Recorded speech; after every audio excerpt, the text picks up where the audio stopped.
Welcome to my channel. ചില ദിവസം നമ്മുടെ മുഖം കണ്ണാടിയിലൊക്കെ നോക്കുമ്പോൾ ഭയങ്കര ബോറായിട്ട് തോന്നാറുണ്ട്. അല്ലെങ്കിൽ ഒരു മാരേജ് ഫംഗ്ഷനൊക്കെ വരുമ്പോൾ നമുക്ക് പെട്ടെന്നൊന്ന് ഫേസ് ഗ്ലോ ആക്കണം, ഒന്ന് തിളങ്ങണം, എന്നാൽ നമുക്ക് പാർലറിലൊന്നും പോകാനുള്ള ടൈമില്ല.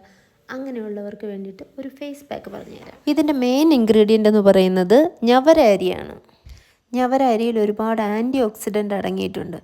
അത് നമ്മുടെ ചുളിവുകൾ കുറയ്ക്കാനും സ്കിന്ന് നല്ല രീതിയിലൊന്ന് ബ്രൈറ്റൻ ആക്കാനും സ്കിന്നിനൊരു തിളക്കം വർദ്ധിപ്പിക്കാനും ഒക്കെ നല്ല രീതിയിൽ ഹെൽപ്പ് ചെയ്യും. ഇത് രണ്ട് രീതിയിൽ നമുക്ക് തയ്യാറാക്കാം. ഒന്നുകിൽ നമുക്ക് പാലൊഴിച്ച് കുതിർത്ത് വെച്ച് മിക്സിയിലിട്ട് അരച്ച് യൂസ് ചെയ്യാം.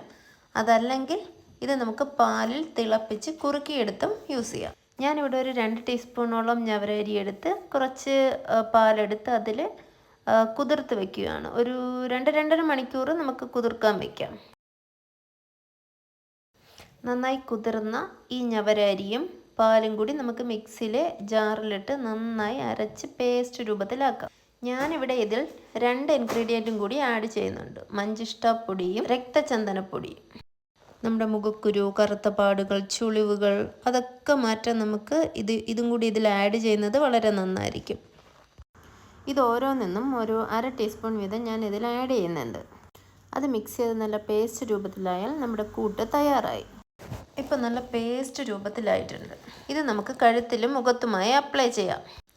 നല്ല പേസ്റ്റ് രൂപത്തിലായാലും നമുക്ക് അപ്ലിക്കേഷൻ ഭയങ്കര ഈസിയാണ്. സത്യം പറഞ്ഞാൽ ഇതിൻ്റെ റിസൾട്ട് നമുക്ക് ഇൻസ്റ്റൻ്റായിട്ട് കിട്ടും കേട്ടോ. നിങ്ങൾക്ക് എല്ലാവരും യൂസ് ചെയ്ത് നോക്കൂ, നിങ്ങൾക്കത് കറക്റ്റായിട്ട് മനസ്സിലാവും. ഞാൻ ഇടയ്ക്കൊരു ആയുർവേദ ഹോസ്പിറ്റൽ ട്രീറ്റ്മെൻറ്റിനായി പോയിട്ടുണ്ടായിരുന്നു. അവിടെ ഒത്തിരി വിദേശികളൊക്കെ വന്നിട്ട് കുറച്ച് സുഖചികിത്സയൊക്കെ ചെയ്യുന്നുണ്ടായിരുന്നു. അതിൽ ഈ ഞവര ഫേഷ്യൽ ഭയങ്കര ഇമ്പോർട്ടൻ്റ് ആയിരിക്കും. അവർ ചെയ്യും പോലെയൊന്നും പറ്റിയില്ലെങ്കിലും ഞവര അരി വെച്ചൊരു ഫേസ് പാക്കെങ്കിലും ട്രൈ ചെയ്യാമെന്ന് കരുതി. പിന്നെ ഒന്നും ആലോചിച്ചില്ല, ആമസോണിൽ നിന്ന് ഞവര അരിക്ക് ഒരു ഓർഡർ കൊടുത്തു. ബട്ട് അതിന് ഒരു നഷ്ടവും ഇല്ലെന്ന് എനിക്ക് റിസൾട്ട് കണ്ടപ്പോൾ മനസ്സിലായി. ഇതിപ്പോൾ ഏകദേശം ഡ്രൈ ആയിട്ടുണ്ട് കേട്ടോ. 100% ഡ്രൈ ആവുന്നത് വരെയൊന്നും ഞാൻ വെയിറ്റ് ചെയ്തില്ല. കാരണം ഒരുപാട് ടൈം എടുത്താണ് ഇത് ഡ്രൈ ആവുന്നത്. അത്രയും നേരം ഇരിക്കാനുള്ള ഒരു ക്ഷമ എനിക്കില്ലായിരുന്നു. അതുകൊണ്ട് ഞാൻ ഈ ഒരു ടൈമിൽ തന്നെ വാഷ് ചെയ്ത് കേട്ടോ. ഇതാണ് എൻ്റെ വാഷ് ചെയ്ത ലുക്ക്. അടിപൊളിയായിട്ടില്ലേ? ഒരു ഇൻസ്റ്റൻറ്റ് റിസൾട്ട് തന്നെ നമുക്ക് കിട്ടിയില്ലേ?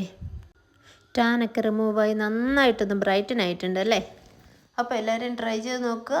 റിസൾട്ട് മസ്റ്റാണ്. അപ്പോൾ വീഡിയോ ഇഷ്ടപ്പെട്ടിട്ടുണ്ടെങ്കിൽ like, share, subscribe. Thank you for watching.